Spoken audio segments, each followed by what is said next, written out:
This podcast is brought to you by Colgate Total. We take oral health as seriously as you take sports. That's why Colgate Total Active Prevention uses advanced technology to help prevent oral health problems like cavities and gingivitis before they start. It's clinically proven to provide 24-hour antibacterial protection with twice daily brushing after 4 weeks of use. So get a winning routine and prevent oral health problems before they start. Shop Colgate Total Active Prevention at a retailer near you. It's said everything happens for a reason, but maybe everything happens for a Reese's. Take noise-canceling headphones. Do they block hearing to heighten taste? That sound seems to show everything happens for a Reese's. We're going to do another Oceans. What? You guys are doing another one? But, now we're old, so it's going to be like mostly just trying not to crap yourself. That wasn't really a bucking. That was an offensive lineman duck walk, get the hips in there. I wish it would have been more of the bucking action. I don't think Dom was ready for it. There wasn't much thrust in there. Get this. He told me to S his D. Did you just hear him? I think that should be a 15-yard penalty, sir. Is there an interim coach? Bring Eli back. Eli. Jason, I dig you, man. You're a Hall of Famer. Travis, you broke me, man. You take these big beaters you got and you put them into that middle of the chest. I'm remembering you telling me to put my beaters in his chest. I'm a basket weave guy myself. This is our greatest episode ever. Welcome back to New Heights. Ladies and gentlemen, boys and girls, a Wondery show brought to you by YETI. Oh, nice. YETI coolers. Nice. And on everything else that YETI makes now. Gotta love those. Yeah, that was nice. We're your hosts. I'm Travis Kelsey, my big brother Jason Kelsey out of Cincinnati, University of Cincinnati, Cleveland Heights, Ohio, as most of you know. Cincinnati. Football. Hasn't been our year. These past 3 games really took a turn for the worse, boys. But yeah, we're bowl eligible, so go have some fun with the gang and whatever bowl you end up in. What was your favorite non-big bowl game you went to? My favorite bowl, low key. Which one? Still to this day.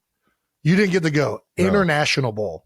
It was in Toronto, Canada. Well, yes, because you went to fucking Toronto. We went to Toronto. I was still not 21, and the legal age for everything there was 18. And we just had a fucking blast. That's real nice. It was great. What gifts you get at the old International Bowl? I had a duffel bag that was leather that I had for forever. Ooh, I still might have it. It was a great leather duffel bag. Had a nice little maple leaf on the front of it. Ooh, I do remember seeing that one. It was a good duffel. It was a good duffel. Let's get back into what we're here for, and that's the podcast. I'm Travis Kelsey. This is my big brother Jason Kelsey out of Cleveland Heights, Ohio, like we already said, and this is my brother being a militia member. That's right. Jason got up to New England this past Monday. Yeah, they taught me how to fire a musket. I don't think I actually got anything to come out of the muzzle.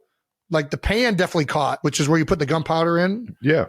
And that clicked. But I didn't see anything come out the end. And the whole time, Michelle was talking about how much recoil these guns had. And I fired it and I felt zero recoil. I'm like, this thing I don't think it fired. And everybody's like, no, it fired. I'm pretty sure it didn't fire.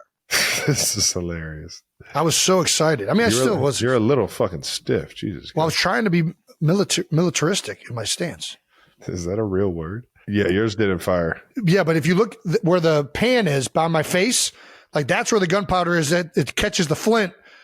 So that ignited, but whatever was in the barrel didn't ignite. So I don't know what went wrong. I think this is probably pretty common with these older weapons. I think they misfired quite a bit. Would hate to have that happen when you're in the line of fire. No doubt. Fucking one of those daggone red coats across from you, and then you're trying to fucking put one right between his eyes. I don't know what I'm talking about. Trav, we need to go road bowling. Road bowling. So road bowling is a sport in Ireland. It's old as shit, where they take what used to be a cannonball. Now it's a 28-ounce piece of iron ball, and you roll it down the road. And the goal is to go past a line in the road in as few attempts and throws as possible. So kind of like golf. I'm following.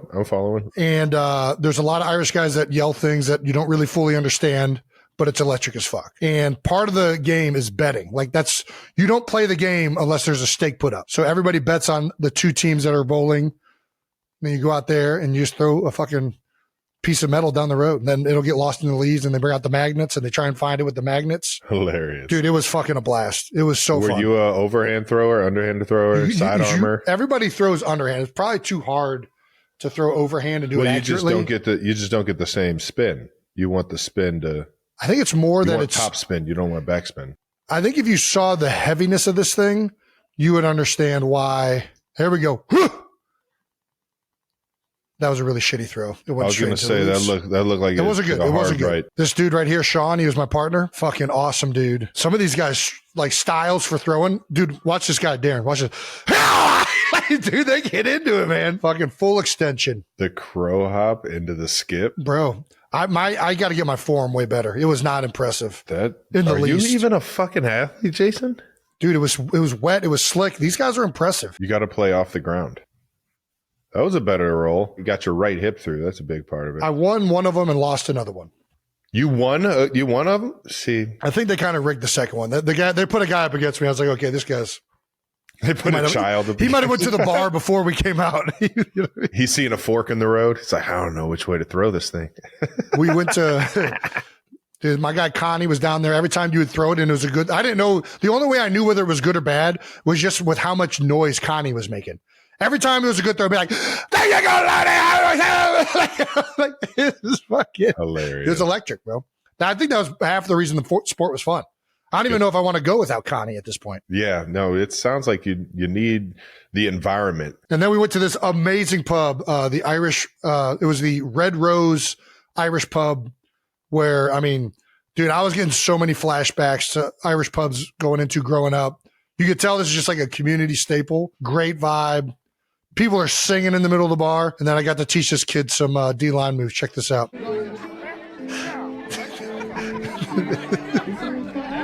He has no idea what just happened. The push-pull is a shocking move. He still didn't really have it down. Because you did it right. When you do it right, the push-pull is just like, what the fuck just happened? Yeah. And that's what you just did to that kid. That kid just was like, holy shit. Ninja just put his hands on me. Hold on, I'm going to send another one. Check out this guy singing. When the dawn is breaking, my heart is breaking too.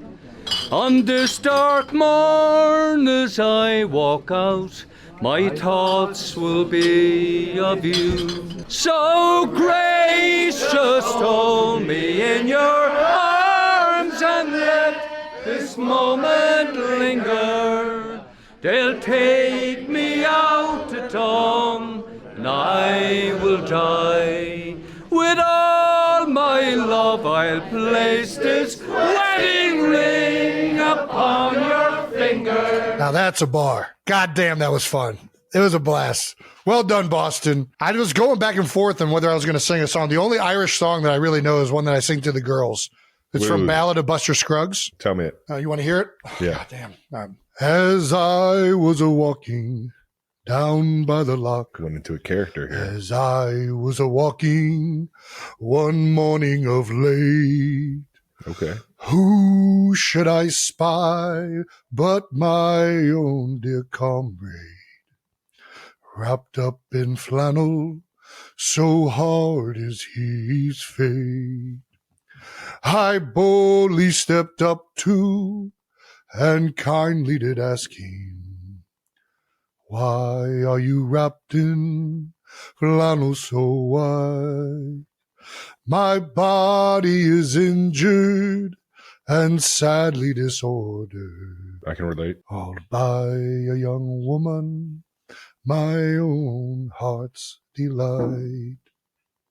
Oh, had she but told me when she disordered me, had she but told me of it at the time, I might have got salts or pills of white mercury. Now I'm cut down in the height of my prime. Oh, no. Get 6 pretty maidens to carry my coffin. 6 pretty maidens to bear up my pall, and give to each of them bunches of roses, so they may not smell me when they go along. And then I say, good night, Wyatt. And then I won't leave. Dude, that left me speechless. Jason, when the fuck did you ever learn that? I like singing to the girls at bedtime. I'm a big fan of telling stories. Here's the thing. There are so many fucking kids books. And I'm going to be honest. Tell me your honest opinion of them. Here's the honest opinion. Every rundown schmuck with a fucking typewriter can make a children's book these days. And I don't think that everybody should be having children's books. I'm into the Dr. Seuss's, the freaking Three Little Pigs. I like the stories that have survived a long time. And there's a reason for these iterations existing. I don't need to know about the fucking pink cupcakes. I don't need to fucking, give me the Caterpillar book. I like the Caterpillar book when I was growing up. Is a banger, yeah. What is it, Carl or whatever? I'm out on a lot of the newer children's books. What you're doing when you're reading kids' books is you're hardwiring the software upstairs, right? Okay. So when you're telling The Boy Who Cried Wolf, you're trying to correlate, hey, lying makes people not trust you, and eventually that's a bad thing to do. Yeah. And here's a story that correlates why you shouldn't do that. And it ends up really bad for him. He gets all of his sheep eaten because he couldn't fucking, tell the truth. Yeah. Yeah, right? Get anyone to believe him, yeah. So a lot of times I just end up telling those stories, or I make stories up that are off of those old stories. The man. If we had a recorder for those ones, man, fuck. Dude, one night, because sometimes the girls will tell me they want like one of their stuffed animals in the story. Or like they want to be in the story themselves. Yeah. And I'm like, all right, I'm about to do Pinocchio. And Ellie's like, oh, I forget what stuffed animal it was. Put Slothy in the video, or put Slothy in the story. I was like, okay, right. One night, Ellie wished upon a star. And Slothy so magical came to life. And her eyes went just... and she didn't move. And she was just holding this stuffed animal. And I got through I had like a Jiminy the Cricket figurine. I had a whole conscience thing going on and everything. The only thing after the story, Ellie was just so terrified that she was holding. This is so good. Kylie was furious. She's like, what the fuck is wrong with you? She said, put her in the story. So anyways, while I do that, I also, if I hear a tune or a song that I like, I like to sing. You remember it? Those, yeah. Nice. Well, you're a great dad for that. That's awesome stuff. Should we start the podcast yet? I'm just going to leave it like this. I'm not cutting a goddamn word out. It's going to be... We're going free form this week, folks. Is there structure? Not really. Subscribe on YouTube, Wondery Plus, wherever you get your podcasts, and follow the show on all social media at New Heights Show with 1S for fun clips throughout the week. Jason, why don't you tell everybody what we actually have coming up on the show? All righty. We've been talking for over an hour and a half already, but coming up on this episode, 92%ers, you're going to hear a little recap from Thanksgiving week in the NFL, talk about the Fat Guy Fight Club that we started at the Linc. And shit. We've also got George fucking Clooney on the show today. What? How about that? George Clooney? Going to be 3 Bearcats on this podcast later. Oh, little do they know. We claim him. We're claiming him. I don't care if it's for a week and he dropped out. I don't even care if he just got accepted, but he never took a class. He's a Bearcat. All right, before we get into that, let's start with what we always start with, and that's a little bit of that new news. New news is brought to you by Xfinity. Ooh, nice. Xfinity is bringing us new news, and the first part of new news, we got a belly bucking champion. That's right. We had our first belly bucking tournament at the Linc this past Black Friday game in the New Heights tailgate, and No Shirt Dom came out victorious. He almost lost. We were kind of making up the rules as a win. It was a tight ring. Initially, it was like if you just stepped outside the ring, there's got to be out. belly bucking rules somewhere online. So the ring was tight. Initially, it was like if you take one step out, we're gonna end the match. Yeah, but it was people were taking steps out all the. We ultimately was like, okay, if you can get 2 feet out of this thing completely, then the round's over. Man, I feel bad for anybody that lost with 1 foot out. Nobody lost with 1 foot out. Oh, that's the thing. Right. It was very apparent from the first one. It's like, okay, we can't do that. It became apparent who won each time. And No Shirt Dom, he had a nice sidestep. At one point, it looked like he was going to lose. And he kind of like readjusted and kind of got his belly back into it. That boy. I mean, go figure, a guy that is committed to not wearing a shirt wins the belly bucking competition. He's very belly positive individual. We also had Jeffrey Lurie stopping by. Oh. Yeah. Andrew Whitworth stopping Big by. Whit. Nice. That's right. Guy once had a belly, no belly anymore. That's well, yeah. He's still barrel chested like a motherfucker though. He's still got that chest on him. Yeah. We signed a copy of somebody's Twilight. That's right. Book. And we got some 92%ers that asked some no dumb questions. I think I would redo the no dumb questions, Brandon, for our next iteration of tailgating or really just going out with fans. I think we got to bring the no dumb questions to the fans. It was hard to get them to think of them on the spot. Yeah. I like the idea of like, let's go in there with a predetermined kind of things put them we on the spot. spot. Put them on the spot where they don't get to think about this. You tell us how many holes a straw has, and I'll tell you why you're a fucking idiot. Note taken. But the 92%ers are great. Wow, you actually have a notepad? Intern Brandon is always. Why didn't everything I came with a computer. I don't have a notepad. I want a notepad. Oh, I got a computer. There you go. You just write it. Why would I do a notepad when I have this? Jason, you got a little bit of a belly bucking in there. You want to tell everybody what the I'm not gonna lie. I did kind of make the belly bucking competition just so there was something that at one point I knew I would eventually get in there and get in the belly action. A little belly on belly. Me and No Shirt Dom. So this is No Shirt Dom right here. He was our champion. We decided to have a little friendly one. The only thing that wasn't really a bucking. That was an offensive lineman, duck walk. Get the hips in there. I wish it would have been more of the bucking action. I don't think Dom was ready for it. There wasn't much thrust in there. But it was fun. I think that helmet was was cutting off the circulation in my brain. Yeah. All right. Well, fun. What did you think was the technique of the bucking? What was the best technique you saw? Because in the video that we saw, there was a lot of thrust. Was it more just like a bulldozer deal, or were guys trying to get leverage? Well, that's what I kind of mean. I feel like when if you would have gone back to then thrust and that person stayed into you, when you went back, you were going to go backwards.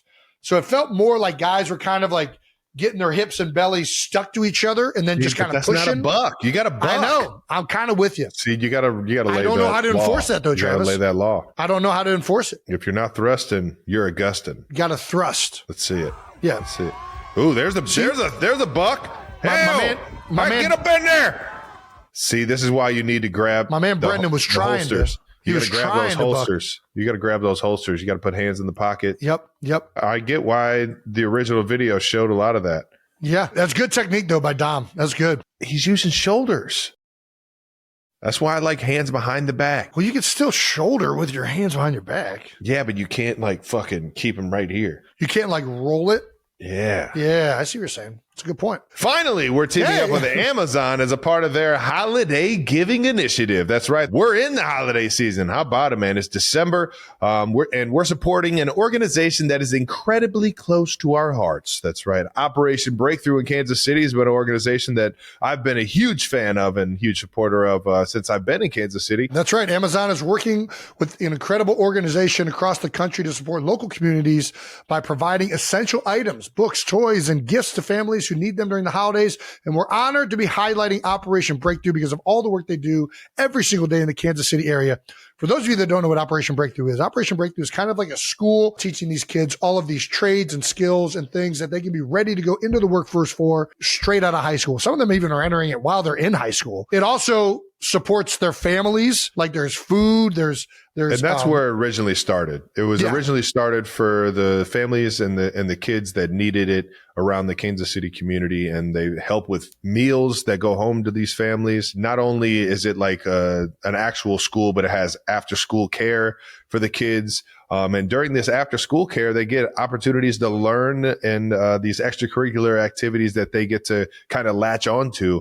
And that's where I've been able to help support it with the foundation that I have on help giving them those skills like STEM lab skills, science, technology, engineering, math, all these different avenues that they can go down and really experience and latch onto and see if they love them. And that's what the beauty of this organization is it's giving these kids something that they wouldn't have otherwise. and it's awesome to, have Amazon team up with them as well as New Heights. Yeah, I mean, Trav, you've been involved with Operation Breakthrough for a long time in Kansas City. I recently just got involved last year.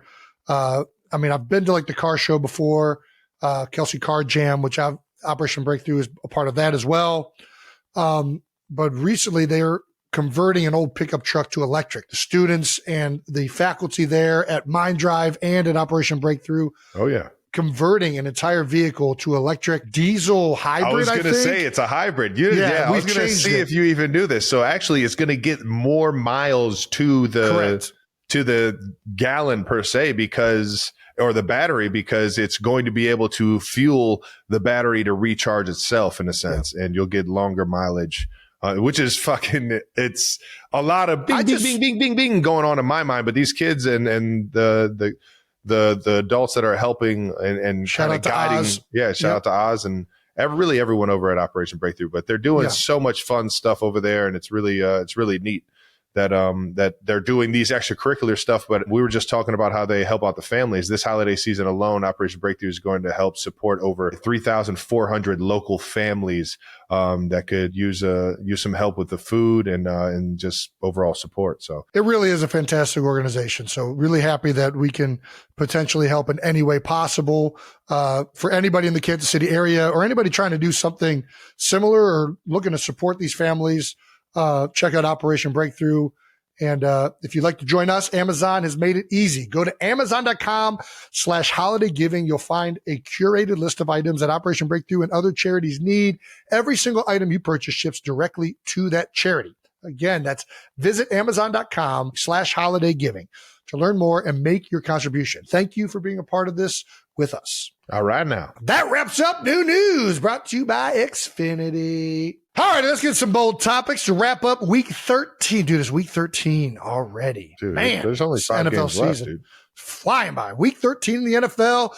Trav, let's start with the one game that everybody was tuned into this Thanksgiving. I think it set probably it had to set records of viewership numbers, right?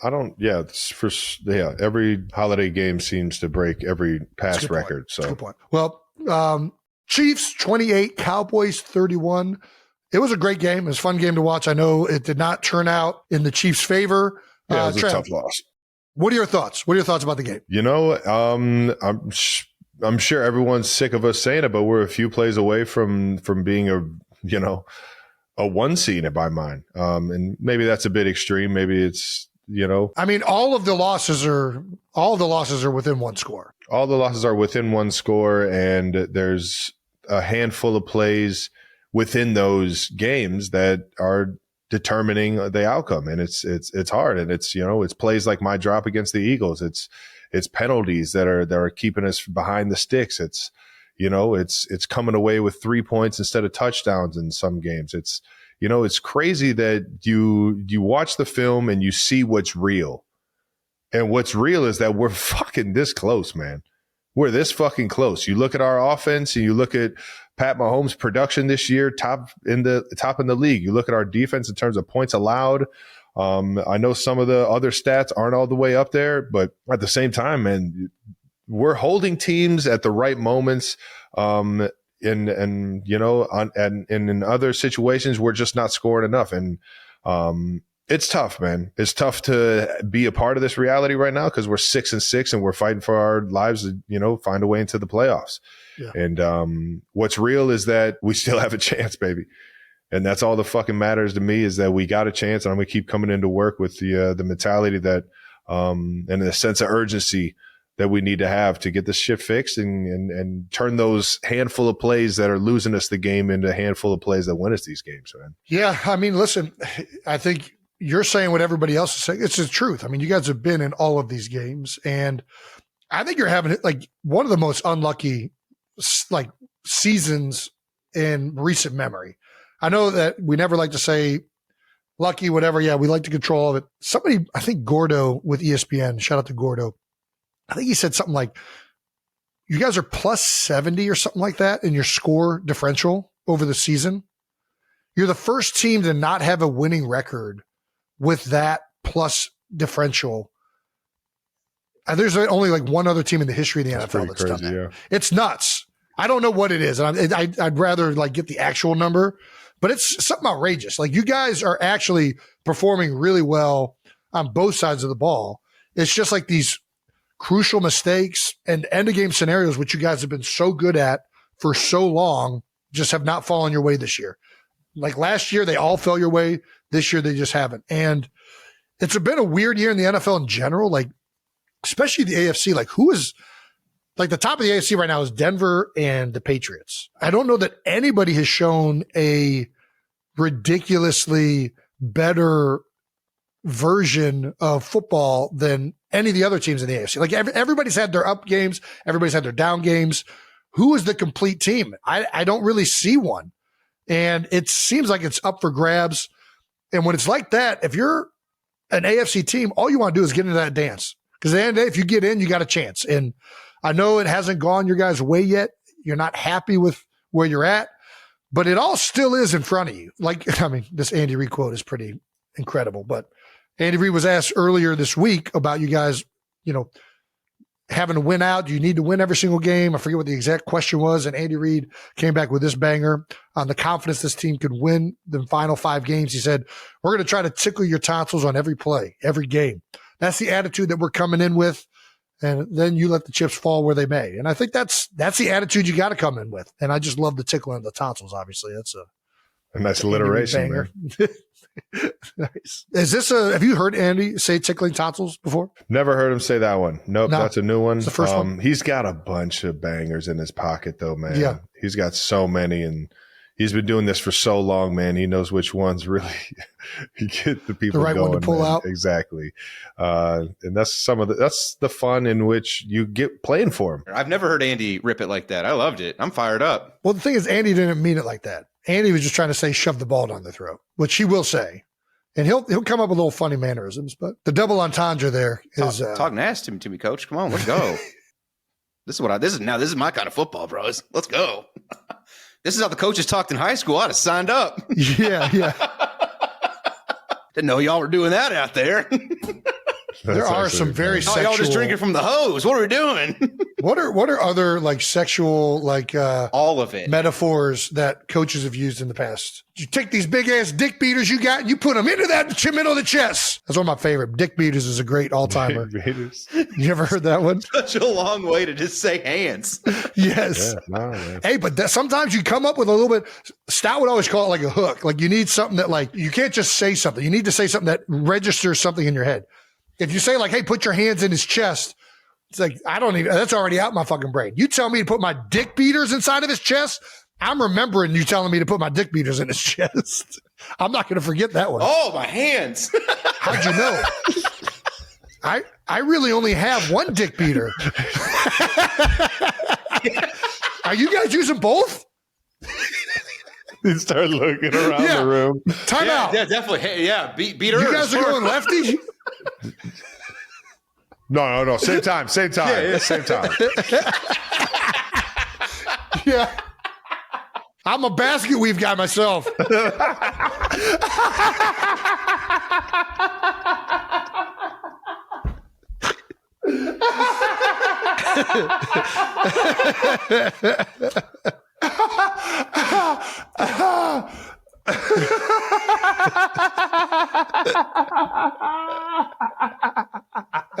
This is our greatest episode ever. Oh, man. So, yeah, anyways, the Texans are red hot right now. The defense is unbelievable. D'Amico Ryan, shout out to D'Amico, one of my former teammates. Those dudes are playing on both sides of the ball, but especially on defense. They are very good. You guys are in a situation where every game counts, even more so at this point because of the record and what it is. Texans 4-game win streak coming into this one. The last time you played Houston was in 225 in the divisional round. It's going to be about 20 degrees at kickoff. It's my kind of football, baby. Dude, I love when the cold weather sets in. My kind of football, especially after a weekend of rest. Yeah. Go out there, fly around on the ice, man. Fuck, man. Take me back, baby. Fly around on the ice. That's what it feels. It feels like we're in the ice rink, man. That's why I love those games more. There's something about being in the cold and sweating that I feel my most athletic self. I don't know why that feels like it's like my sanctuary, but I always just felt like I didn't get tired too when it was cold. Like I just could run for days. Yeah. No, well, that's because you weren't running that much. Yeah. You can still get very tired running in the cold. Fair enough. It hits those lungs a little different too. But it's no, I'm with you though. There's something about the cold that it just gets my excitement, man, for the game. That's the beauty of football, man. You get to play it in all elements, and especially in Arrowhead. For sure, man. Yeah. Even being up in New England this past yesterday, Monday night game. Oh, yeah. I just love the cold, man. I like seeing my breath. Yeah. It just feels like football. Yeah. The cold and your like Peaky Blinders outfit, man, that shit was sweet. It just meshed perfectly. Give a guy a musket. That doesn't work though. Yeah, right. All right, well, let's get out of here. We'll see you guys up at Arrowhead, and hopefully we come away with a fucking win, a must-need win against a really good football team. And let's go, baby. The Fighting D'Amico Ryans, man. All righty, thanks to our presenting sponsor. That's right. Oh, YETI. Fuck yeah, I love these things. Who doesn't love a good YETI? Check these things out, dude. I do a podcast with one and I drink out of one. Check these things out right here. These NFL Ramblers that YETI sent us. Got the Eagles one here. I also got a New Heights green one. Ooh, if you like a little bit of a darker green. It's a good green. We also have a Super Bowl champions one right here.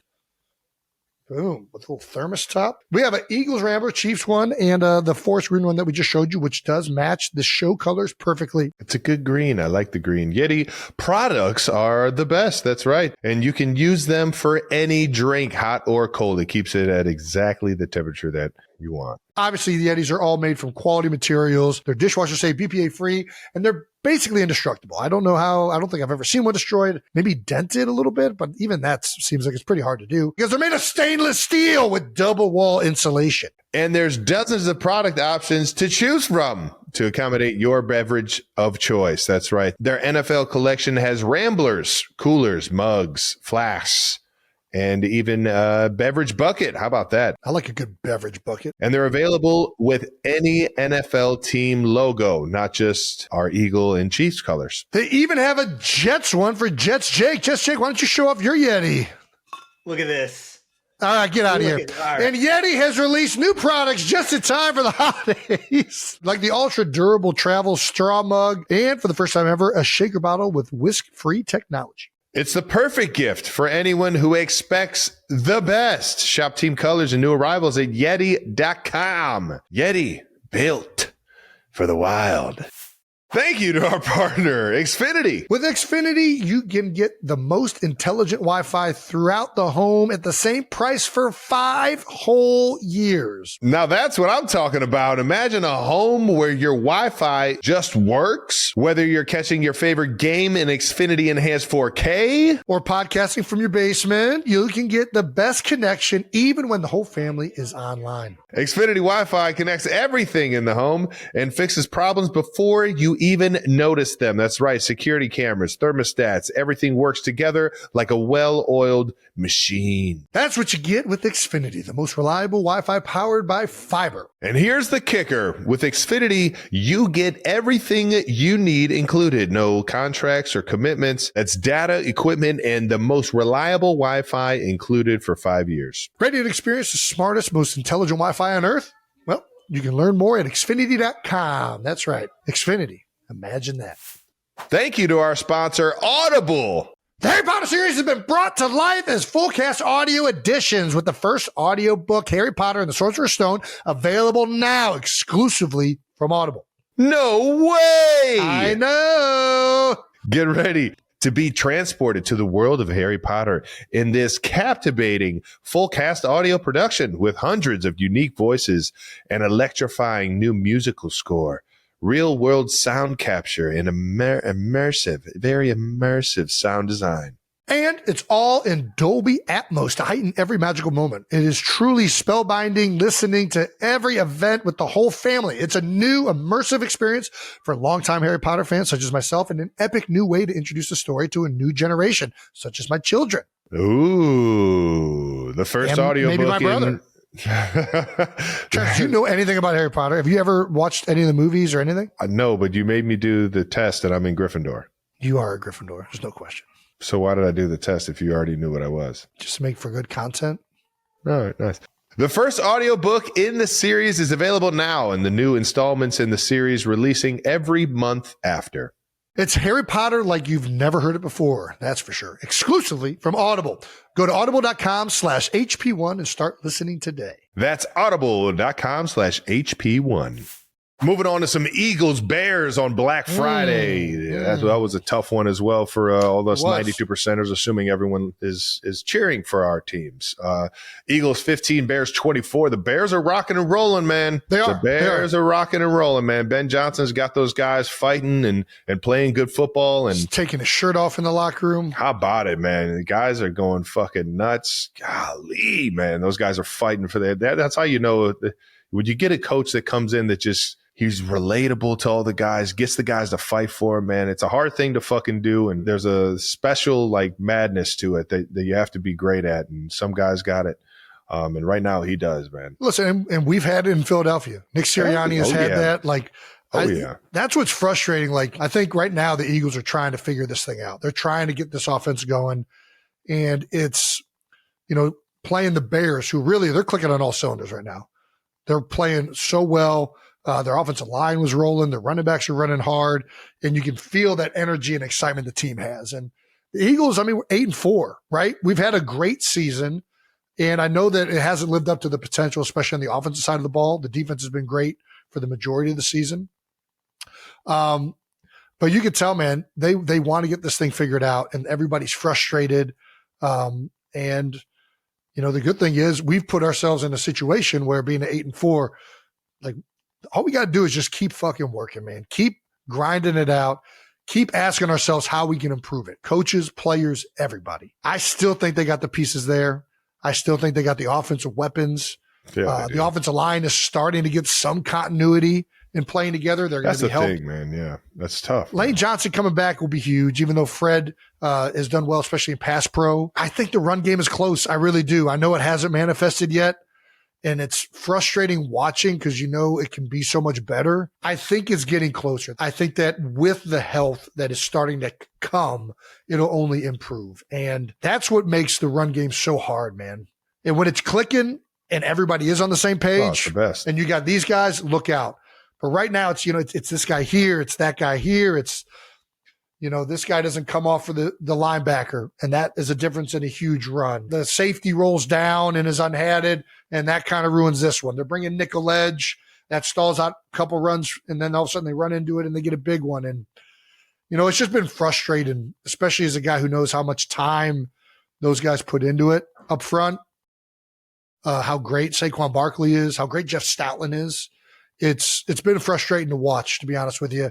But I do think it's getting closer. And I think once that thing gets going, if there's a positive to take away, A.J. Brown's starting to get the ball in the passing game feels like it's getting better. And you're seeing the routes now move around more than they were earlier in the year. Like, that was a big complaint everybody talked about, the route trees and all this stuff that I don't, quite frankly, look as much into a lot of the times.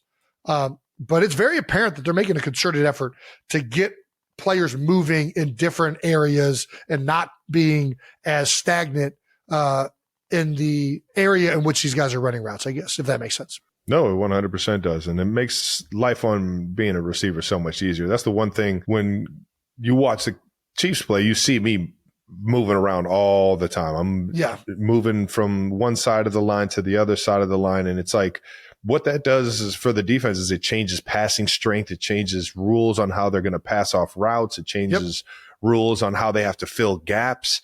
So get the defense thinking fast, and all of a sudden you're snapping the ball while they're still trying to figure out how they need to adjust.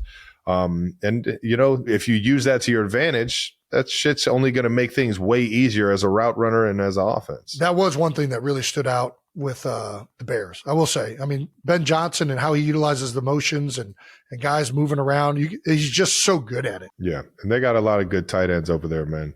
So and a good run game. And that's where the defense obviously gave up a lot of yards on the ground.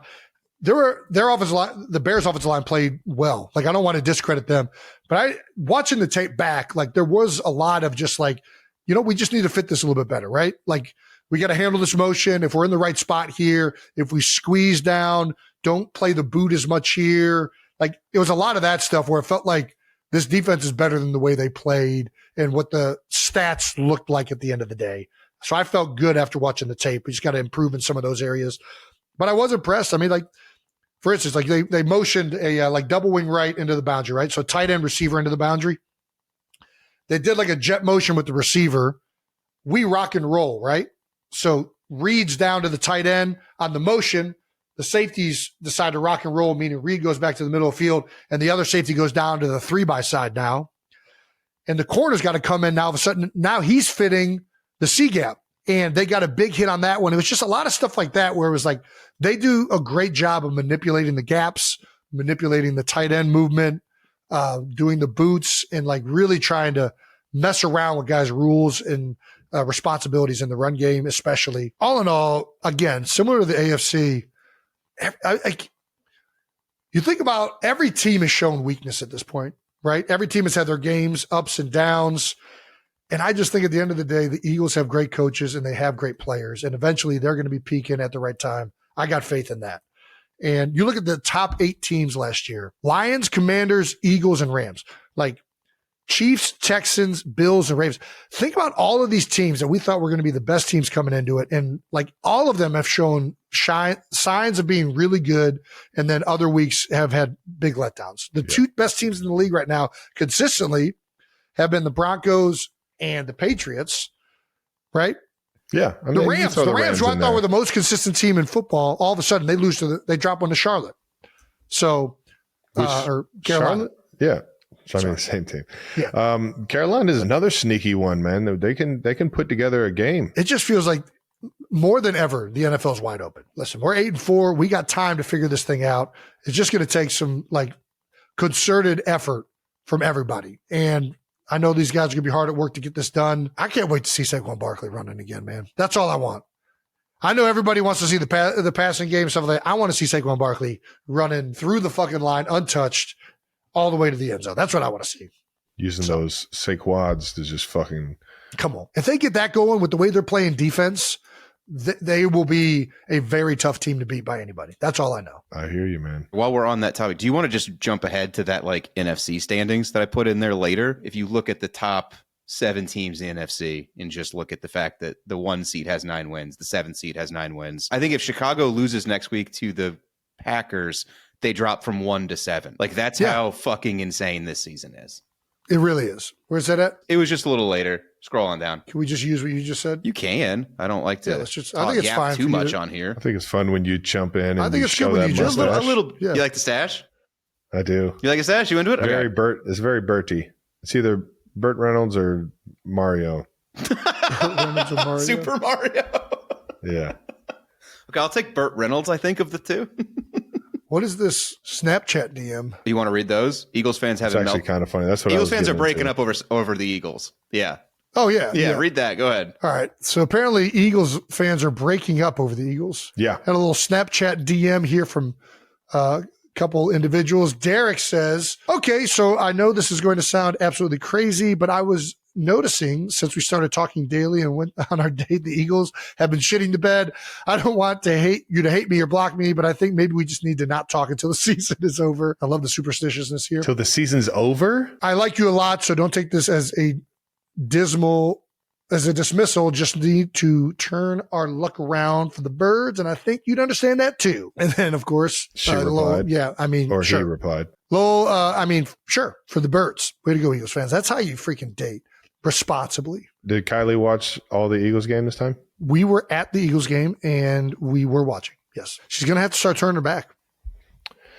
Kai. You're right. You got to buy in, Kai. You got to buy in. We need everything we can. Everybody needs everything they can. The table's wide open. Yeah. Well, I say we get out of these 2 games and get to the rest of the league. Let's do it. We got a big week for shit talking. That's right. A lot of shit talking going around the league. That is the nature of the NFL. Some of the best parts of the NFL, if you ask me. Yep. Titans Jags, though, it got a little personal over there, man. Jeffrey Simmons claims that Jaguars rookie running back LaQuint Allen Jr. told him to suck his dick in the middle of the game. No. Yeah, Jeffrey seems pretty standard trash talk to me. Like I feel like I've heard that a bunch. Just saying. Like, I don't. No, for sure. Suck my dick, motherfucker. Like, I feel like I hear that every game. I don't think that's what are we all of a sudden upset about? Yeah. Jeffrey Simmons is a guy that gets very upset in games. He's an angry football player, which I like angry football players. Yeah. I'm pretty sure at one point I was at the bottom of a pile and he was grinding his knee into my ankle. Yeah. No, I looked over. I was like, what the fuck? Yeah. He was like, what? I was like, suck my dick.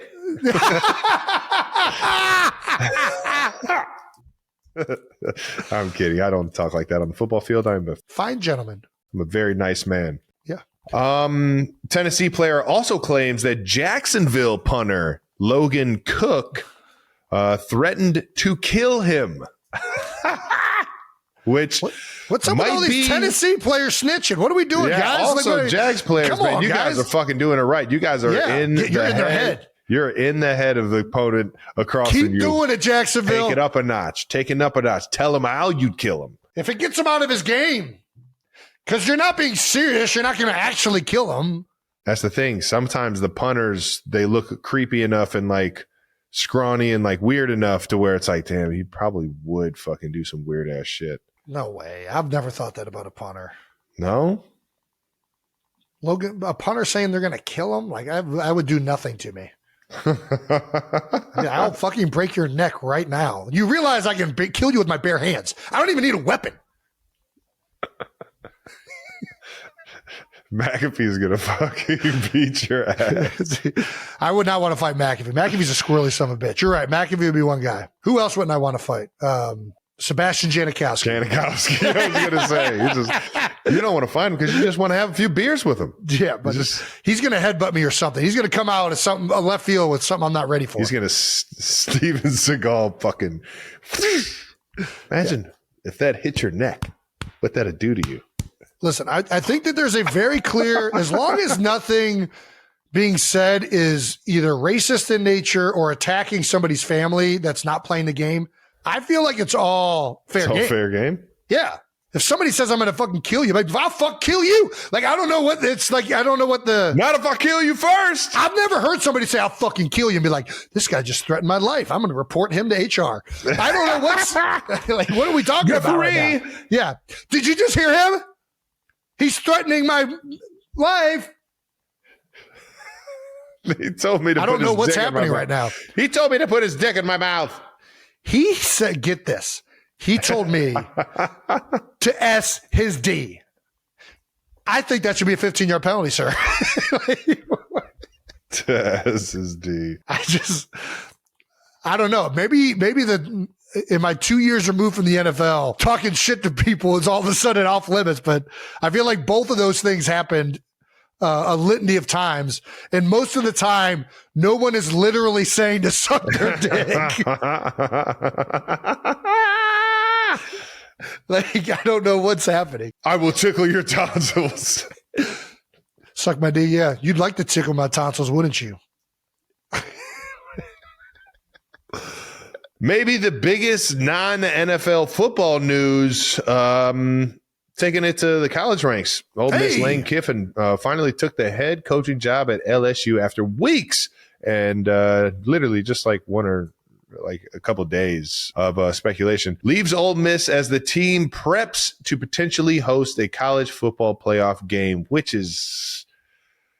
is tough, man. It's tough on Ole Miss. It's tough on the players because Lane Kiffin's going to want to take everyone from his staff that has made him, the head coach that he is today, that has helped ingrain in the kids at Ole Miss that, this is the style of football that we need to be playing. And I get it if you're Lane Kiffin. I mean, there needs to be some sort of rule by the NCAA that you can't start looking for new job opportunities until after the season, because Ole Miss is going to go into college football with someone's dad as a fucking helper.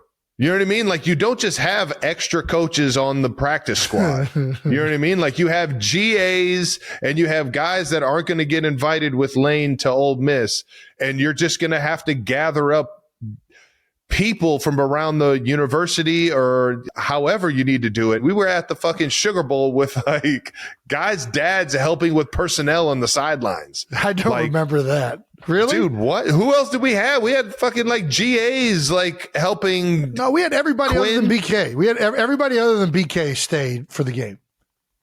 Right? There might have been one other person that went with BK. Oh, you know what? I'm thinking of when Butch left. Yeah. When Coach Jones left, we had literally guys. Well, that wasn't the Sugar Bowl. That was the old Belk Bowl. And we found a way to find her out there and get it done. But we had like fucking GAs being, you know, the lead coaches and whatnot. It's a clusterfuck. And it's definitely putting the team and the players at a disadvantage when you don't have, you know, your head coach or like your offensive coordinator, defensive coordinator, things like that. Yeah. I mean, it sucks. We've been through it, obviously, with Brian Kelly and Butch Jones. Well, you went through it with Butch. I went through it with Brian and Mark D'Antonio, where we played bowl games with interim coaches because those guys took other jobs. And I mean, listen, it's the way it's been forever. I mean, it's part of me's mad that it takes Ole Miss happening too for all of a sudden everybody to realize how fucked it up it is. Like, nobody gave a fuck when like, oh yeah, of course Brian Kelly went to Notre Dame. He left Cincinnati. Like, of course that happened. All of a sudden, Lane Kiffin does it to Ole Miss, and they're like, oh, this is an outrage. How could he do this to his players? Like, this fucking happened to me twice, and nobody gave a fuck about it. And I couldn't transfer. At least these guys can fucking leave. Yeah. I was just stuck there twiddling my thumbs. Like, I hope they hire a good fucking guy. That's so crazy, so dude. Take your sob story and shove it up your asshole, Miss. I got no fucking pity for you guys.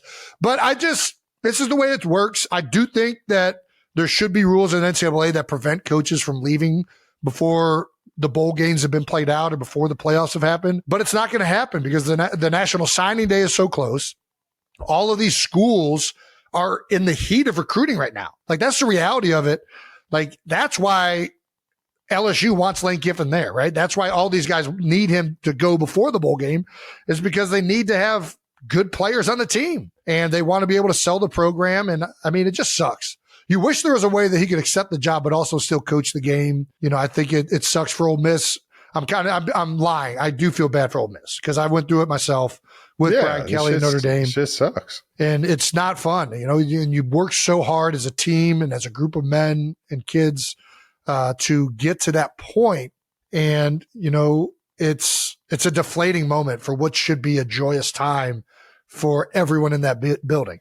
Yeah. And at that university right now. And, you know, we were undefeated, our best year that we've ever had at Cincinnati to that date. We were I think it was 2 seconds or 3 seconds away from going to the national championship. If Nebraska would have found out a way to beat Texas, and Dominican Sue, if he would have got to the quarterback one more time, we might have been. It came down to a rollout. We call it a heave ho in our building, but it's a play where you try and roll out and you try and exhaust the last seconds of the game by throwing it as high and as far out of bounds as possible. Yeah, and Texas did that at the end of the game, but they were 1 second away from giving the ball back.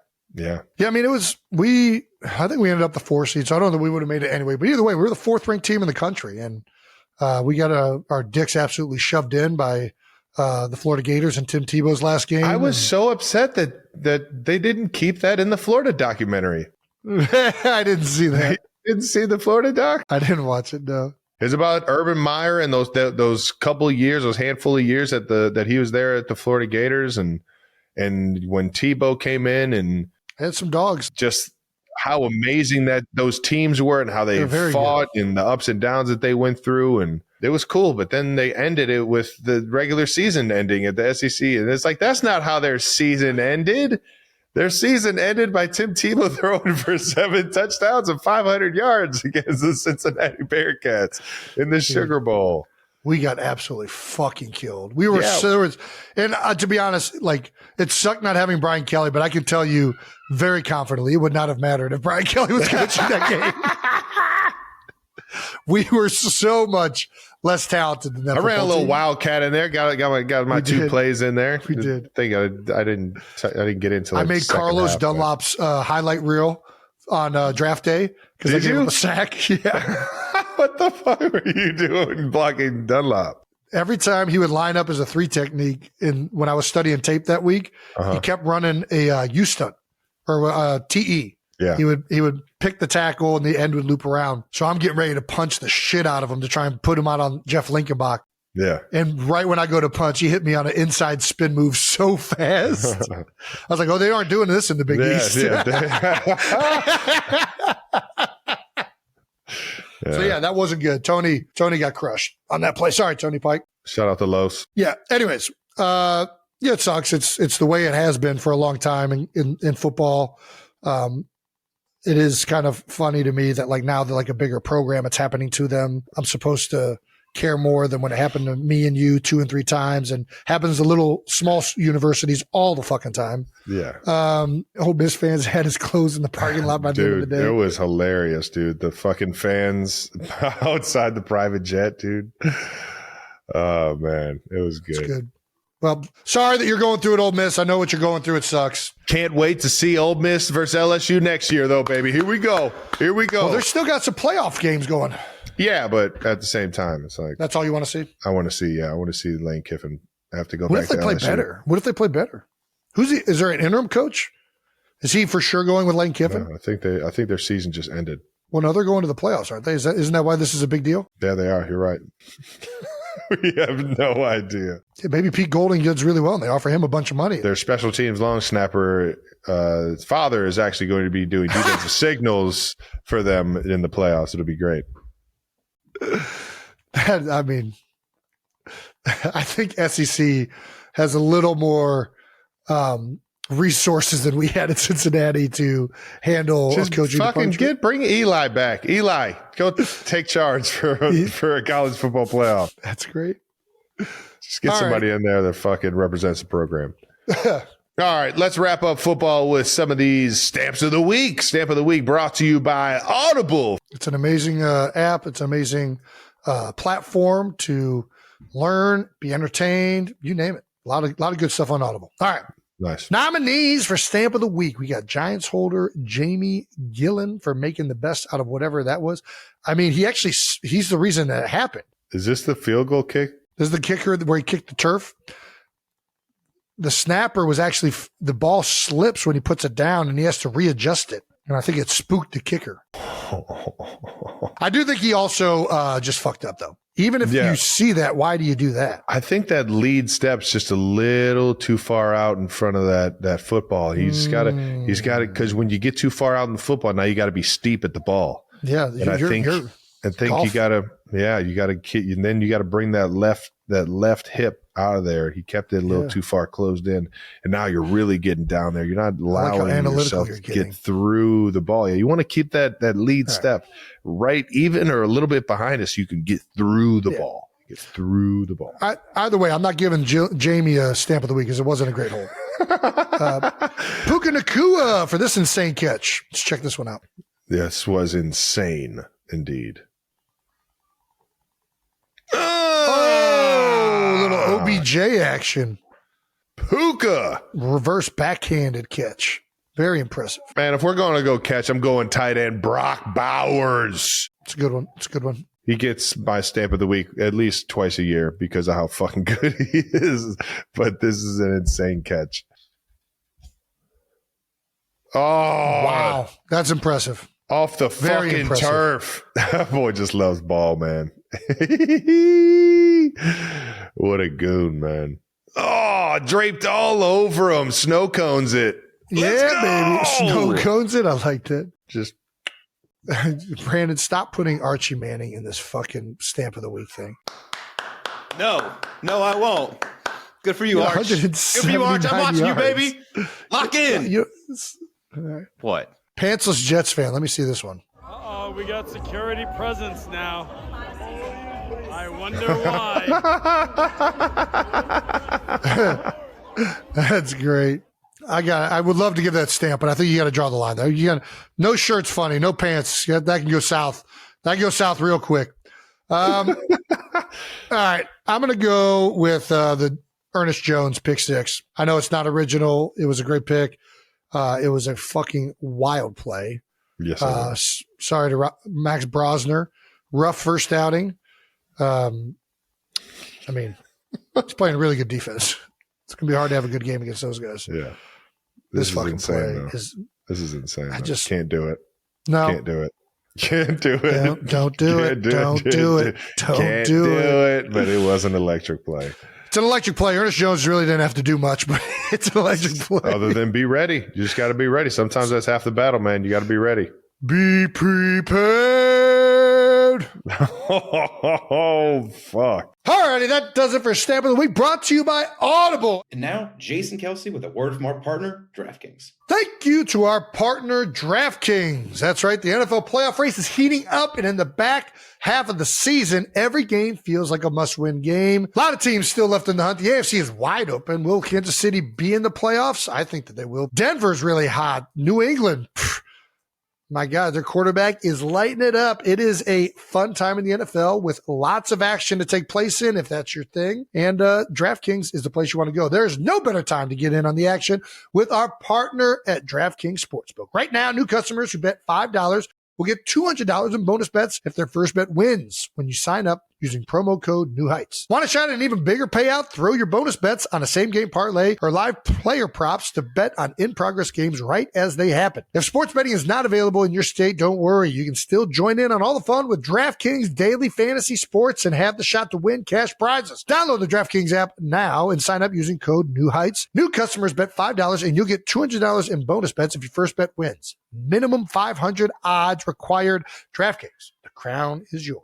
Gambling problem? Call 1-800-GAMBLER. In New York, call 877-8-HOPE-NY or text HOPE-NY 467-369. In Connecticut, help is available for problem gambling. Call 888-789-7777 or visit ccpg.org. Please play responsibly. On behalf of Boot Hill Casino and Resort in Kansas, pass-through of per-wager tax may apply in Illinois. 21 and over. Age and eligibility varies by jurisdiction. Void in Ontario. Restrictions apply. Bet must win to receive bonus bets which expire in 7 days. Minimum odds required. For additional terms and responsible gaming resources, see dkng.co/audio.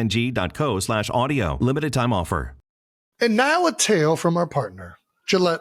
'Twas the night before game day, and all through the house, not a creature was stirring except for a kelse, loud as a mouse. The stockings were hung by the chimney with flair, but I'm still debating what holiday gift to put there. Another macaroni necklace? Masterpiece? That or Gillette Labs' official Eagles razor for shaving with ease. Can't go wrong with either. But I hear in KC the Chiefs razor is top of the wish list, including for me. Now let's check in with our clean-shaven crew, Jake and Brandon. Give us your review. Oh, that's why the mustache has been here. There you go, yeah. Now I'm understanding. Yes. It's good shaving. Good to clean up the top here, clean up the neckline. You guys look good. I had to grow this out during November. I shaved for Halloween. And then that's nice. Gillette made me look like Big Red, but not quite as impressive on the mustache. The shaving gel smells incredible. But let's get back to our Christmas shaving story. Their shaves are unbeatably smooth. They're looking sharp. And thanks to those long-lasting Gillette blades, they're still on their first cart. Ooh, so 92%ers don't stress or be blue. Gillette's got the perfect gift for you. Head to Amazon.com/Gillette NFL and make your holiday bright. Happy game day to all, and to all a smooth night. And now it's probably what you've waited this entire episode for. That's right. We're going to talk. How the fuck did this happen? I don't know how we even got to this point in life, Jason. Yeah.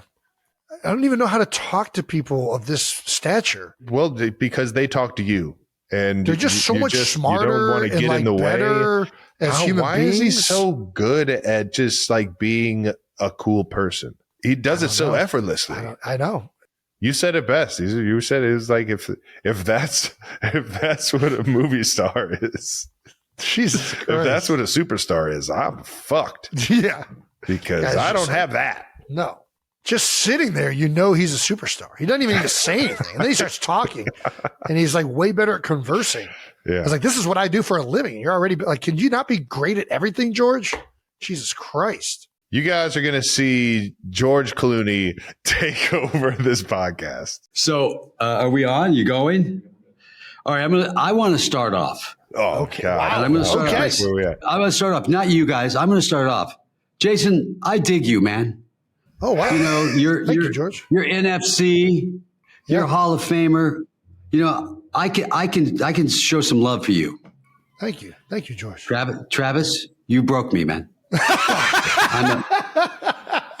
I'm a Bengals fan, dude. I grew up in Cincinnati. Oh, you've broken me so many times in your pretty face on GQ, and I have to. You know how many times I've thrown like a hoagie at my TV at your face? You've broken me. You guys had your run. You guys broke me. I'll tell you what, the Bengals broke me coming out. They took a tight end ahead of me in the draft, and I felt heartbroken. I was a Cincinnati Bearcat. I was sitting in their backyard. That's right. You were a Bearcat, man. Yeah. No, you were literally in the backyard. Man. I was. Off a straight street off the back of Cincinnati. I used to live on Straight Street. How about it? Really? Yeah. We had this in the rundown, but while you brought it up, we have conflicting reports. We always, at least if you go to the University of Cincinnati, you're told as a student that George Clooney went to UC. Is that true? Yeah, for a minute. Yeah. That counts, right? I was there for a minute. It counts. I lived on Straight Street on the hill, you know, where if it snowed and you parked, the cars would all end up at the bottom of the hill. That's exactly what you're talking about. Hell yeah. If you lived at the bottom of the hill. down that hill. Yeah, if you lived at the bottom of that hill when it snowed, you ain't making it to fucking practice. You're calling it up. You went down to the King Quick at the bottom and you just got Doritos and a beer and you just sat there until the snowfall. Oh, yeah. That's all you could do, man. Over the Rhine, baby. That's some good shit. Over the Rhine. You remember that area? That was like tricky, remember? Oh, yeah. Now it's clean. No, now it's a lot better. It's a lot better than clean. There's still pockets. Pockets. That's a great way to put it. I was back in Cincinnati a couple of weeks ago and it was funny. I went back. And the owner of the Cincinnati Reds came out. I was speaking in front of a couple thousand people. Owner of the Cincinnati Reds came out, and you know I had a couple of tryouts for the Reds when I was younger, and he came up and read like my scouting report, and it was the most humiliating thing you ever heard in your life. That's too good. Like, he's got no arm. He's got no speed. He can't hit. Tell you what, though, he puts a jersey on, man. The guy looks like a ball player. I had a hat, dude. I look good. Hell yeah. I believe it. I got to see those. That's photos. Too good. Was it just like high school tryouts or like? Yeah, it was. You know, they had a thing where they were taking people out of high school for anybody who was playing well in high school, and they took you out and brought you in and let you try out for. There was like a little combine or a showcase. Yeah, it was fun, but boy, it was pretty humiliating in front of all those people. That's too funny that he had it in there. He still had the detailed report, man. That's too funny. Well, nice. Now we can get it out there. Were you in the DAP program at Cincinnati for a little bit? No, the art program. None of that. Well. Once a Bearcat, always a Bearcat in my book. Dude, I also, I was a UK kid too. I loved UK. So, I would side with the UK for basketball because, you kind of wanted to have a winner and yeah. And I'd been a Bengals fan for a long time and, we'd lost an awful lot of games. A lot of losing. There was a lot of losing. For a while, we were, I think, the losingest franchise in football. And then we kind of got a little better, Yeah. Back in the day, it was Kenny Anderson was the quarterback. How about it? How about it, man? All right, I'm going to get this intro going, and we'll get this thing officially started. I know. Bring it, man. All right, here we go. Our guest today is a Hollywood legend from Lexington, Kentucky, a 4-time Golden Globe winner, a 4-time Screen Actors Guild Award winner, a Tony Award winner, and a 2-time Academy Award winner. You know him from his roles in ER, Syriana, Out of Sight, Oh Brother, Where Art Thou, Perfect Storm, From Dusk Till Dawn, Michael Clayton, Bird After Reading, and Oceans 11, 12, and 13, and there's probably more coming. He's the star of the upcoming film, Jay Kelly. And unlike myself, he actually won Sexiest Man Alive twice. 92%ers. Please welcome Mr. George Clooney. No fucking way. Oh my gosh, man. Guys. That is a heck of a just laundry for list. clarification, I never won a Tony, but I'm glad you said it anyway. We can get it out there that people will think I won, and that's even more fun. You did now. Gosh, dang it. Just say all right. I appreciate the honesty. We gave you one. Did we miss any? Yeah, did we give you one? Many. We missed a bunch, I'm sure. Yeah. It's okay. I'm fine.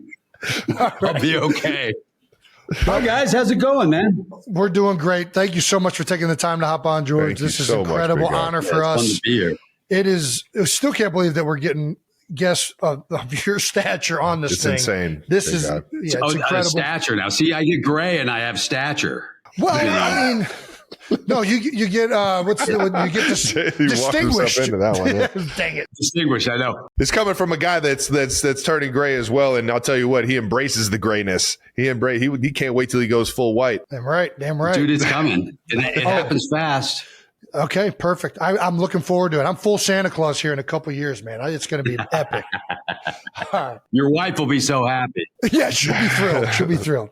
All right, let's talk about Jay Kelly. How about that? All right, bring it on. Initial thoughts. First of all, incredible film. Loved every second of it. And I know you've already, I'm sure you've been asked this by anybody else talking to you about this film. Did this film feel extra personal to you, being about a blockbuster actor and everything happening behind the scenes? There had to be some type of personal connection to you in this film.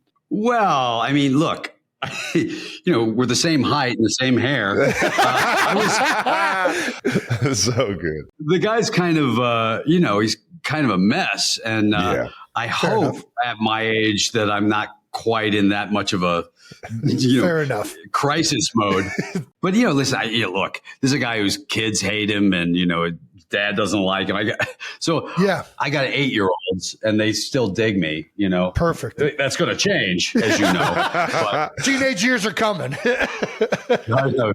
How old are your kids? Dude, they're all young. I got 6, 4, 2, and a brand new one. So we're in the early stages. Brand new one. Nice. It's coming, man. And I'm telling you, dude, it's like, even at 8, I've got like my daughter rolling her eyes now, which is a new thing. Gosh. Okay. Like I'd say like, hey, your dad's a big star. And she just rolls her eye. Yeah. Sure, Dad. Not great.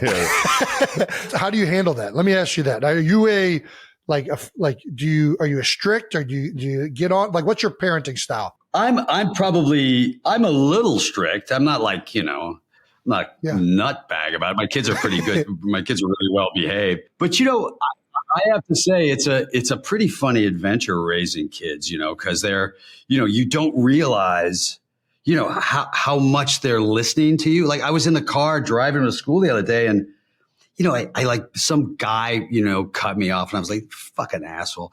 And I'm driving and like about 5 minutes later in the backseat, I hear fucking asshole from my 8-year-old. Same tone, same delivery. Oh my gosh. So and they're going to say that and my wife's going to hear it. Yeah. And then I'm dead. Yes, exactly. There's no way I could deny it. So you're learning as you go.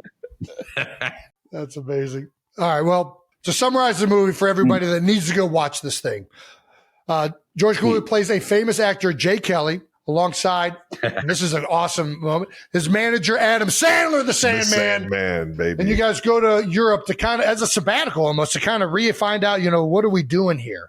And a little midlife crisis kind of moment. I thought it was fantastic. It's so much fun. Do you guys know Adam at all? Have you ever met him? Well, Trav, yeah, baby. Yeah, Trav was in Happy Gilmore 2. I had the pleasure of being on set with the big guy. Yeah, that's right. You were in the movie. By the way, he didn't ask me. He didn't put me in the movie.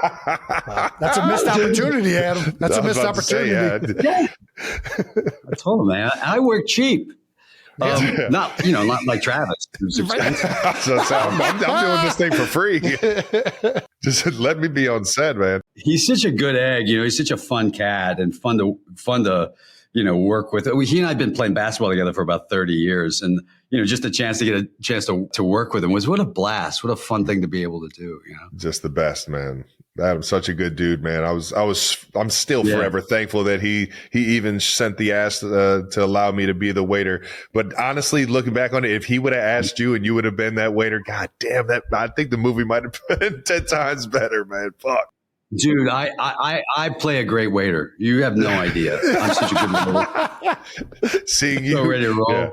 Yeah. Seeing you chest bump Xander Schauffele. So wait, now is this going to be the thing now? When you retire, I know you're not going to retire. When you retire, are you going to go into some show business? Are you going to act more? Listen, it's as long as I'm getting asked by guys like Adam Sandler, my heroes growing up, man, I'm going to be there in a heartbeat, man. I don't know how much skill I have, but I'll be the best teammate on set and have some fun with you if you hire me. That's for damn sure. That's exciting, man. That's going to be fun. By the way, Travis, you were in Lake Como, weren't you? Oh, yeah. Me and Tay danced around Lake Como for a little while, man. I loved it out there. That's my, I got a place there out there. Oh, yeah. Spot, they love to point it out whenever you're doing whenever you're on the lake. I'm part of the tour. Yeah, I know. Yeah, it's a funny thing. And now, if you look to your left, you see a George Clooney house. I'll tell you what, it sits perfectly on that water, man. It's a beautiful place and a beautiful area. Everybody out there is so lovely, man. Every morning I was throwing my shoes on, running up and down the water, and we had gloomy days, we had beautiful days, and it was just every single day was just a new epic realization what's really around the world. And I had never even imagined that place, in my dreams. Had you spent time in Italy at all? No, that was my first time. Because, what you'll see is there's a version of life that they live that's pretty interesting. They really celebrate dinner. It's 2 hours and you're eating with a 10-year-old and you're eating with your grandparents. And it's they do it right there. There's so many little spots that are just so fun to go to dinner too, man. It's like you're going to a place that has like 10 seats in a corner of a cove, and it's just the best pasta you could ever imagine, and just the best. It's such a cool place. I recommend that place for everybody. Love it. Yeah, it's good fun. Well, one of the things in the movie here, George, is that there's the entourage of Jay's character is immense, right? Not just Adam, like everybody that is at the beck and call of this movie star, hairstylist, like Travis does. It's very similar. Makeup, hair. How accurate is this portrayal? Is this an accurate Hollywood trope? Well, I know some actors who have pretty big crowd around them. It doesn't seem like it'd be all that fun, but I do know a few that have it. It seems like a lot of work to me. Yeah. I hear you. But I most of the gang that I know are pretty, actually live a pretty normal life, believe it or not. I mean, it's sort of surprising, but most of the guys, like all the gang from Oceans that Brad and Matt and Julia, they actually have fairly normal lives considering sort of who they are. Yeah. Not me. I have like 40 people. There's someone sitting directly behind me holding my face back at all times. Yeah. Oh man, that was a banger. George, did you have to do some sort of like long distance training? You're running in like the entire second half of the movie. You're just sprinting across fields. Okay, so here's the thing. First of all, we were trying to run like a big goofball, but I'm 64 years old, and we do it's like a couple hundred yards sprinting. Oh yeah, and I do it like 30 takes. Oh my gosh! And at one point, I go to the director. I go, I'm 64, dude.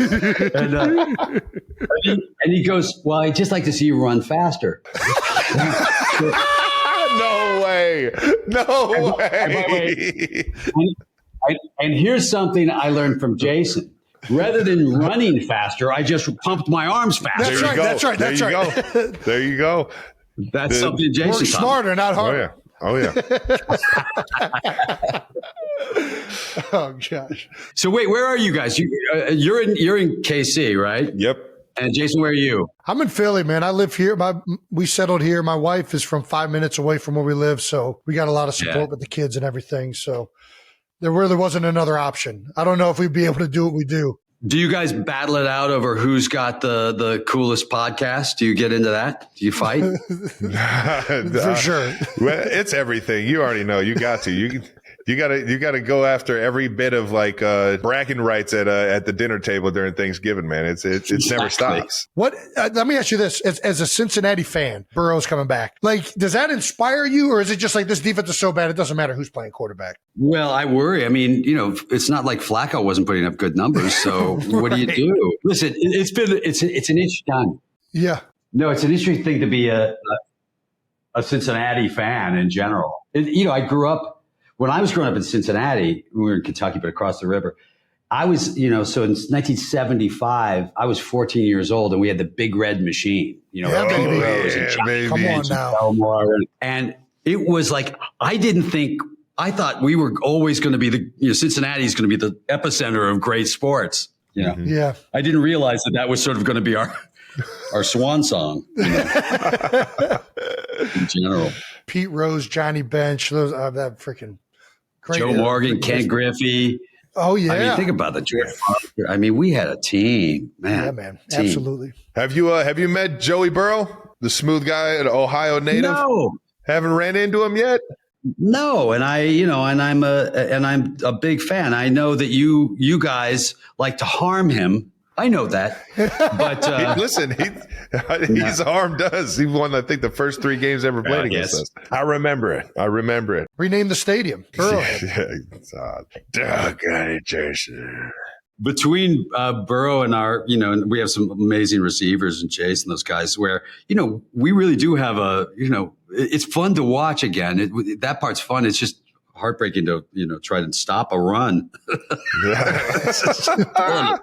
It's just like, are you guys going to win it all this year? That's the plan, big guy. We got some things to clean up, that's for sure. So I won't just go ahead and say that we're going to. But when you've won Super Bowls, is it every team that comes in is gunning for you guys? Then is that how it feels? For sure. That's the pride.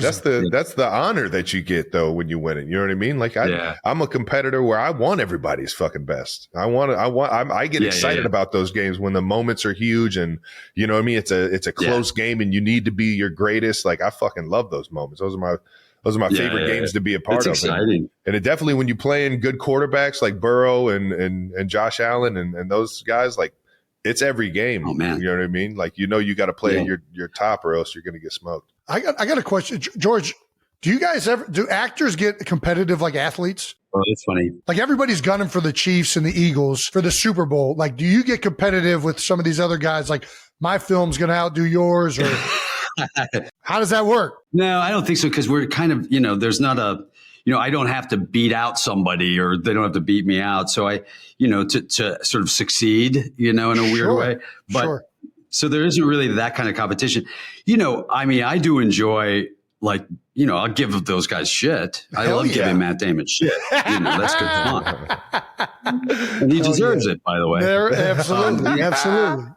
By the way, he's a Patriots fan, and the Patriots are playing well. I can't live with it right now. It's too much. It's bad. It's just all I hear about. Vrabel, they let a Ohio guy get at their realm, man. I'm just saying, Ohio ball player, man. Crazy Vrabel. how much a coach can make a difference. Yeah, it's huge though. And then and Pitt's a Kansas City fan, so you guys got Pitt. Oh yeah. So the whole Oceans team is breaking me, man. It's just too much. We're going to do another Oceans. What? You guys are doing another one? Yeah, we're going to do another one. Oh, but now we're old. So it's going to be like mostly just trying not to crap yourself. Dude, I can't fucking wait though. It's like every sneeze is a gamble now, Yeah. Is this already are you guys getting ready to film it? How does this work? No, we're scouting locations. Everything's been agreed to? Yeah, the main thing is just finding the time in the schedule to figure out when we can all do it. But yeah, we've got a really good script and it's going to be fun to get those guys back in the room. It'll be fun. Oh, hell yeah. Well, it's been pretty damn good so far. Yeah. Do you think you'll ever get back on screen with the Coen brothers? I got to say, Oh Brother, We're Out Now, Hail Caesar, freaking Burn After Reading. Come on now. Oh my gosh. Love them. Yeah, that was a pretty funny thing. I remember when I was doing Oh Brother, Where Art Thou? They came to me. My aunt was this famous singer named Rosemary Clooney, great singer, and back in the 50s. And they kind of assumed because I had an aunt who could sing, I think they assumed I could sing. Okay, all right. Quite the assumption. I assumed I could sing too, by the way. And then I got down, they took me down to Nashville and they had me singing Man of Constant Sorrow literally in a recording studio. Such a great tune. Yeah. And I sing it like I'm all out, and I finish and I look up and no one will look me in the eye. They're all looking down like, we're going to have to. And they come, let's play it back for you, George. They're hoping. And it just sounded like a cat caught in the wheel well of a car, It was so bad. It was so humiliating. So then they brought another guy and they dubbed me. But, those guys, I mean, some of their movies are just some of the best films. I mean, Raising Arizona, from early on, they were just good filmmakers. Talented. I don't know. They haven't been working together as much right now, but if they get something back together, I'll do it. If they call, I'll go. I think I've done 5 films with them. They're fun to work with. Yeah, absolutely. We got one last segment here for you, George, man. We know you're on a tight schedule, brother. Hey, baby, I'm ready. Come on. We appreciate the time, but this is our last segment. We got to ask, but you don't have to answer. You can tell us to kick rocks, or you can have some fun with us in the question. Ask them away, man. Whatever you got. You claim that you and your wife haven't gotten in a fight in 10 years. That's right. Are you lying? No, I'm not lying. Travis, shall we ask you the same questions? Well, it's only been 2.5 years, and you're right. I haven't gotten in an argument. Yeah. All right. Never once. Honestly, neither of us are going to win the argument, so why get in it? There we go. There you go. That's a smart man right there. Yeah. What's the secret? Just staying out of the argument altogether? Dude, I'm 64 years old, and what am I going to argue about at this point? I'm like, I met this incredible woman that, she's beautiful and smart, and she stands for all the most important things that I believe in the world. And I can't believe how lucky I am. So what am I going to fight about? I'm like, it's a great answer. God damn, that's a good one. Too late to do it. Yeah, you can use that if you want. I'm stealing it for sure. I'm just taking notes this whole time, big guy. You don't even know. Exactly. Come on, bring me another one. What else you got? Come on, Trev. As Batman, where do you rank Jason as Fat Batman? Do we have the picture for him? Let's see that. Oh, nice. I think I remember that picture coming out. Oh gosh. Very unfortunate that you can see this. You could be one of the bad guys in the film. By the way, you and I, both of you and I know that I was the best Batman. You know that, right? Absolutely. I mean, there's no argument. Best. I mean, Ben Affleck, come on. I mean, I put. This is where that competitiveness comes in. There it is. Yeah. This is where that competitiveness comes in. Yeah. I'm the only one who had rubber nipples. You have rubber nipples. Rubber nipples. Your tits didn't come through enough. Right there. That is commitment. Your tits didn't come through enough on the suit. Yeah, it did. It was when it got colder, it was like 2 Dunlap tires coming out. All right. Bad look. Is it true that you once stole Bill Clinton's stationery and wrote a fake note to actors saying how much the president loved? All right, go ahead. Jimmy Kimmel gave me a stack of stationery with a presidential seal and Bill Clinton's name on it. All right. And I would send notes to all these actors from Bill Clinton. I'd sign it and I'd find a movie that wasn't a great film of theirs, and I'd be like, I love you in this film, and I'd write these notes and I'd send them. I send them to like 30 different actors. I guarantee you some of them are framed on some of their own. Oh my gosh. They don't even know. They still don't know. Good. That is amazing. Now they know. Now they know. Oh my gosh. Yeah. Holy crap. It's so much fun. By the way, I do that a lot. Like I had Brad Pitt stationery. Yeah. And I sent, I told a couple of people this before, but I Brad Pitt stationery that Kimmel gave me again. And I somebody had sent me this book of dialects, like CDs where you could do an Irish accent or you could do a French accent. There's a guy who teaches it. And I had this big book. I don't know why I had. Somebody sent it to me. And so I take a note with Brad Pitt and I send it to Meryl Streep. And I go, "Dear Meryl," from Brad. Yeah. I go, "This guy helped me in my accent in the movie Troy. And I thought maybe you could use it." And I sent her this book of accents from Brad Pitt.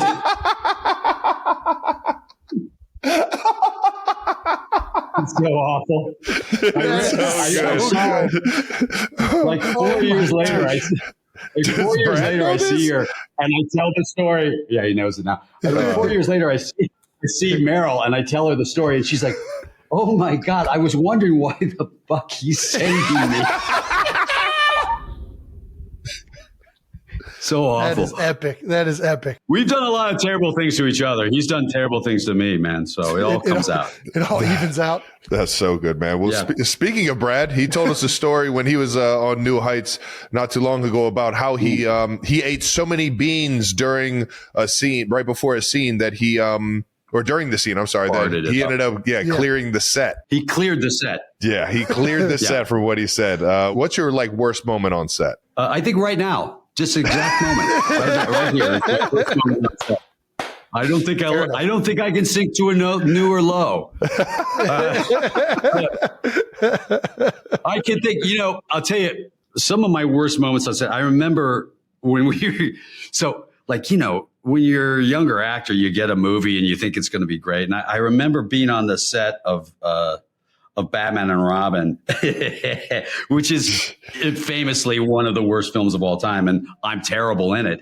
And I remember there was the director with, I'm laying you're in a rubber cowl and you can't move because it weighs 75 pounds and you're tucked down and you're on a board laying down like this and you're waiting for action. And the director, Joel Schumacher's going, okay, here we go. And your parents are dead.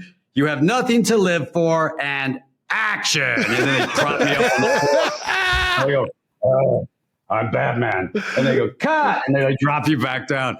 And I remember thinking, I was so excited to get the part. And then I realized I was the worst thing in the movie. So it was a pretty humiliating time overall. Oh, my goodness. It was humiliating. Greatest Batman of all time. Can't tell me any different. Dude, I'm telling you, best Batman ever.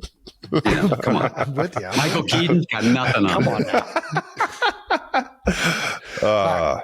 Well, you speaking off of that moment, do you have a welcome to Hollywood moment? We ask a lot of our guests.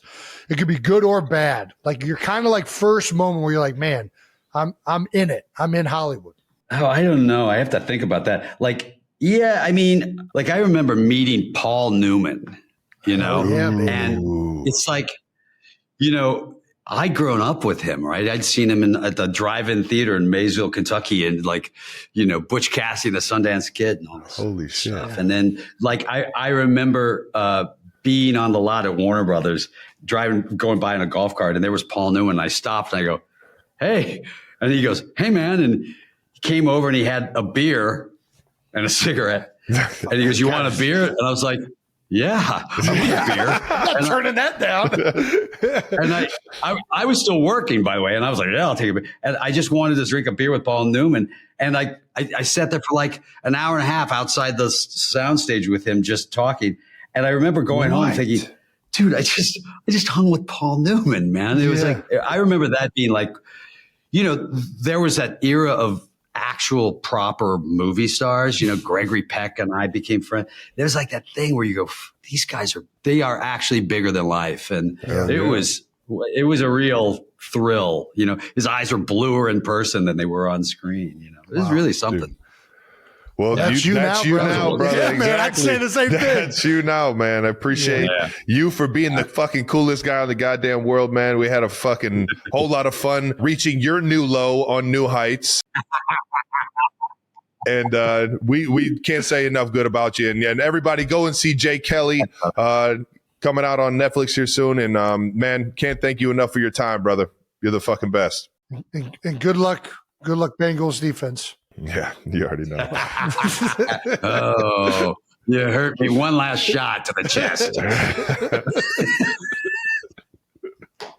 All right, that does it for George Clooney. I hope you guys enjoyed it. We sure did. We were way out of our league. Yeah, way out of our league. In many ways. In many ways. We recorded that a while ago, and I'm still thinking about how I could have, came off cooler to George, or tried to do something to bring something to that conversation. But George just took it away. I was in shock the whole time. So good looking and charismatic, and it was glowing. It's why did they have better lighting than us? Why was he glowing like that? I think it's his aura. He just walks around with a glow.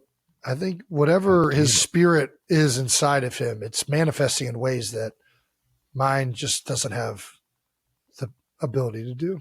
Yeah. Well, if you want to see him glow, go ahead and watch Jay Kelly. You'll see him glow the whole movie. It's an outstanding movie, really is. Adam Sandler and him. The dynamic between those two is fantastic. It's a great movie. It's very good. Highly recommend it.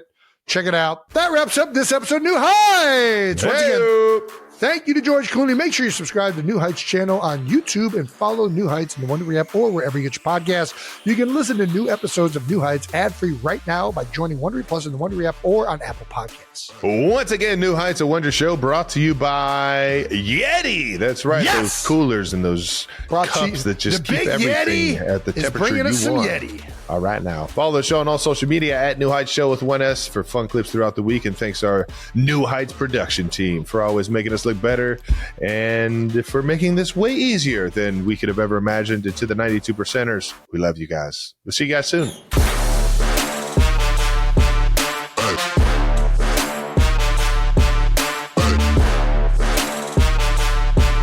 I still remember that purple minivan. Me and Ben Bloom would lower all the windows and open the sliding door in the trunk and cruise around the parking lot playing Al Fat's I Done Came Down. And just as loud as those stock speakers could come on, thinking that like anybody else could hear this. Barely like, could hear it, yeah. The Chrysler They heard you guys in there laughing more than they heard the actual music. I done came down, I done came down, I done came down, hey me now. So good. Had to skip a couple words in there. Yeah, we got to be selective. Got to be selective. From Superior, they be coming down. That song made it into Madden. It did. You're right. That is such an obscure song to make it into Madden. Yeah. Well, LeBron showed up at Al Fats is what they ended up calling him, but Fat Al's. Well, he was Fat Al initially, and now he's Al Fats. Yeah, he got big enough to where copyrights came in and said, hell no. There was another song that was really popular that year. My neck. My bad. It wasn't that one. That didn't start till. That's the one I thought you were. I didn't have the confidence for that one. That's more of a Jason Kelsey. You know how little confidence I had with women. Around more in college, didn't it? That was more once I kind of built up bigger self-esteem. Yeah.